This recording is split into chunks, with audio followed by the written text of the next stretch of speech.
it is a fabulous thing, and you get to show a lot of ideas, your ideas to people.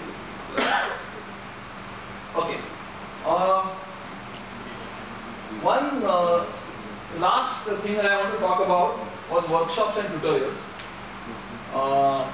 So this needs a little bit of explanation. Tutorials are sort of straightforward to understand. Tutorials are teaching sessions. So for example, somebody like Girish can talk about his fuzzy card sort, right? He's been researching. It will be great if he can conduct a tutorial on fuzzy card sort or whatever else he wants to. So that usually, there are so many people, experts in different fields, come to the conference. It's a shame that they talk for 15 minutes and go home. So before the conference, we have something called as pre-conference activities. So one of them is tutorials, where they typically conduct between half day to 1 day long sessions, where they talk about how to use that particular technique that they have developed over a period of time. Okay, so we have, the call is out, so I shouldn't say who is submitting and who is not, so on. But we have already got some very interesting tutorial submissions, and many people have promised that they are going to give very nice tutorial submissions. So it will be fabulous, and let us see which ones I want to attend, and we can also see which ones you want to attend. So that's tutorial. So that's sort of on the same page. It was stingy, so it's on the bottom side. But a workshop is on the other hand. So a workshop is like a mini conference. Conference within a conference. So typically what happens is sometimes one area is so specialized, say web typography, it's a relatively specialized area.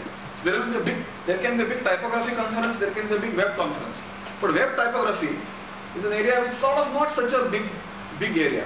So maybe Girish might want to organize a workshop, because he cannot hope to organize a conference where 5,000 people will come. But if he does a workshop within a conference, then maybe 10, 15, 20, 25 people will come who might be interested in web typography. And they might have done different experiments with web typography, and which they want to share and so on. So then what Girish will do is he will write up a small call for proposal saying that if you want to write, then that's where you send. So somebody asked me about position papers. Yeah?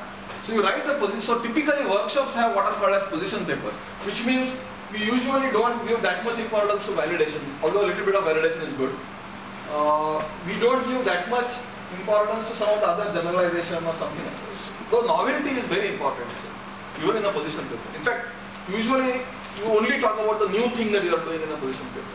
Okay? And then everything else, you still do referencing, you still do peer review, and so on.